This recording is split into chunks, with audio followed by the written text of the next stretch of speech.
굿모닝 임브레이스 수요일 아침입니다. 우리 어제부터 다니엘서 6장 보고 있는데요. 오늘은 4절 말씀이에요. 4절을 보면 다른 사람들이 왕이 다니엘을 자신들보다 높은 자리에 앉히는 것을 어떻게든 막기 위해서 다니엘이 나라 일을 잘못 처리한 것들을 찾아내려 합니다. 털어서 먼지 안 나는 사람 없다라는 말 아시죠? 누구나 마음먹고 샅샅이 뒤지면 허물과 잘못이 나올 수밖에 없습니다. 그런데 이들은 아무런 다니엘의 잘못이나 허물도 발견하지 못해요. 그 이유가 무엇일까요? 바로 다니엘이 자신의 임무에 신실하였기 때문이에요. 그럼 왜 다니엘이 자신에게 맡겨진 역할에 신실하고 성실하였을까요?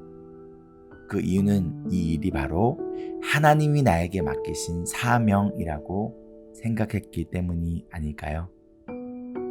자신의 성공을 위해서가 아니라 하나님이 나에게 주신 사명이기 때문에 다니엘은 어떠한 상황 속에서도 어떠한 역할이 맡겨질지라도 그 역할에 성실합니다.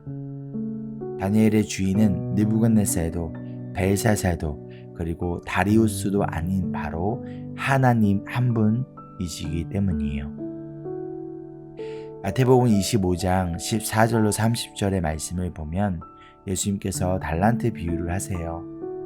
14절에 어떤 사람이 여행을 가면서 자기 종들을 불러 자기의 재산을 그들에게 맡깁니다.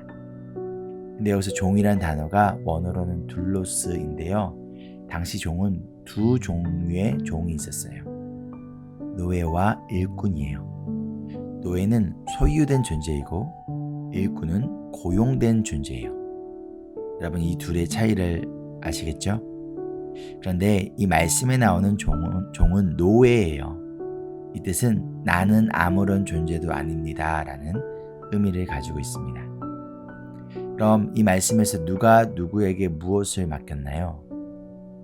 주인이 자격 없는 노예에게 자신의 소중한 재산을 맡깁니다. 그럼 이 재산은 누구의 재산인가요? 주인의 재산이에요. 그럼 이 노예는 누구를 위해서 이 재산을 관리해야 할까요? 자신인가요? 아니면 주인인가요? 당연히 주인이겠죠? 그런데 이어진 15절을 보면 아주 충격적인 사건이 등장합니다. 여러분 놀라지 마십시오. 주인이 각 사람의 능력을 따라 한 사람에게는 5달란트를, 한 사람에게는 2달란트를, 그리고 한 사람에게는 1달란트를 맡깁니다. 충격적이지 않습니까? 무엇이 충격적인가요? 바로 주인이 노예들에게 맡긴 돈의 액수예요. 달란트는 화폐 단위가 아닌 무게를 재는 당시의 단위였는데요. 한 달란트는 약 34kg 정도였어요. 이것은 6천 데나리온 정도의 무게예요. 당시 한 데나리온이 로마 군인이 받는 하루치 웨이지였으니 6,000일을 일해야 받을 수 있는 돈인 거죠. 이 돈을 오늘날 금액으로 한번 바꿔보면 여러분 계산되시나요? 한국 돈으로는 20억 정도이고요.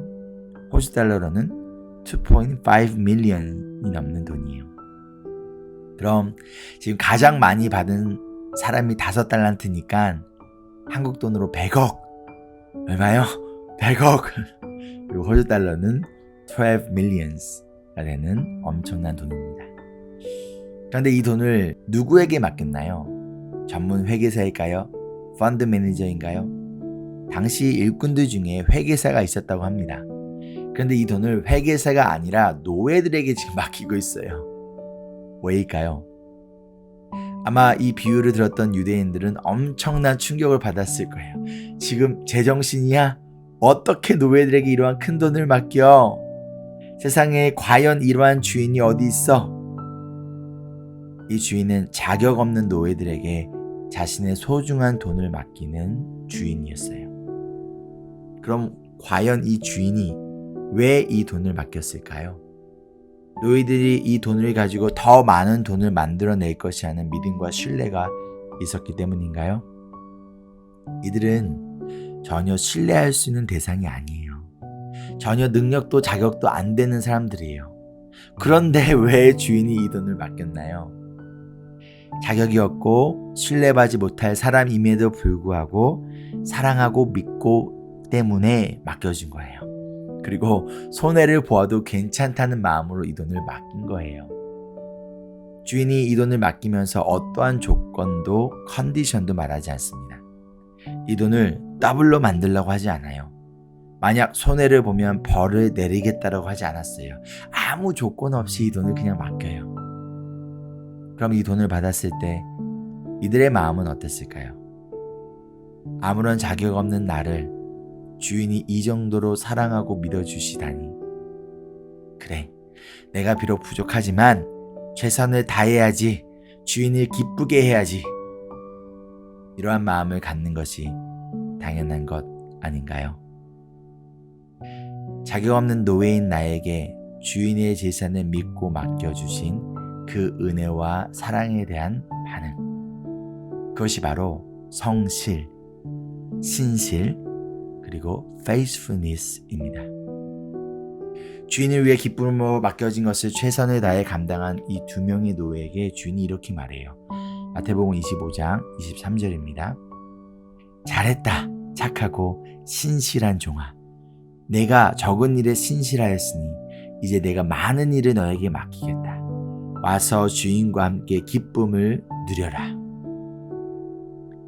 오늘 말씀에 다니엘이 신실하고 성실하게 자신에게 맡겨진 일을 감당하였던 이유는요, 바로 노예로 끌려온 자신을 사랑해 주시고 믿고 맡겨주신 그의 진짜 주인인 하나님에 대한 은혜와 사랑에 대한 반응이었어요.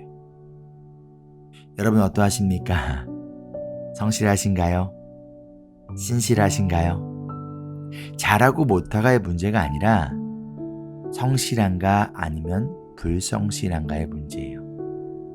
작은 일에 신실하고 성실한 자에게 더 많은 일을 맡기겠다는 예수님의 말씀처럼 다니엘이 페르시아 제국을 다스리는 통치자가 될 수 있었던 이유는 하나님이 맡겨주신 일에 그것이 무엇이든지 whatever 성실하고 신실하였기 때문이에요. 이처럼 하나님이 사용하시는 그리스도인은 똑똑한 그리스도인이 아닙니다. 능력 있는 그리스도인도 아니에요. 돈이 많은 그리스도인도 아니에요.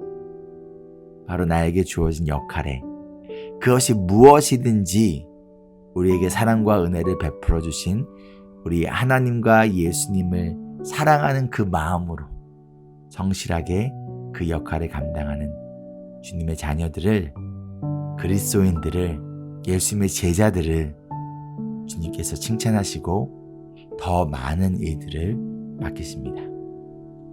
우리 모두 신실하고 성실한 그리스도인 그리고 예수님의 제자가 되기를 소망합니다. 적용 질문입니다. 첫째, 2023년 가정, 학교, 직장 그리고 교회에서 여러분에게 맡겨진 역할들이 무엇인가요? 그 역할들을 끝까지 성실하게 감당하기 위하여 가장 필요한 것은 무엇일까요? 함께 기도할까요? 우리를 구원하기 위하여 신실하고 성실하게 십자가의 사명을 감당하신 우리 예수님의 은혜와 사랑에 감사하며 무엇이든지 맡겨진 일에 신실하고 성실한 주님의 제자로서의 삶을 살아낼 수 있도록 성령 하나님 우리를 도와 주시옵소서. 신실하게 우리의 구원을 이루어 가시는 우리 예수님의 이름으로 기도합니다. 아멘. 이어진 15분 기도를 통해서 올 한 해 여러분에게 맡겨진 역할들을 하나님께서 맡겨주신 것이라 믿고 신실하고 성실하게 감당해낼 수 있도록 시간 기도하시기를 바랍니다. Embrace Jesus, embrace people.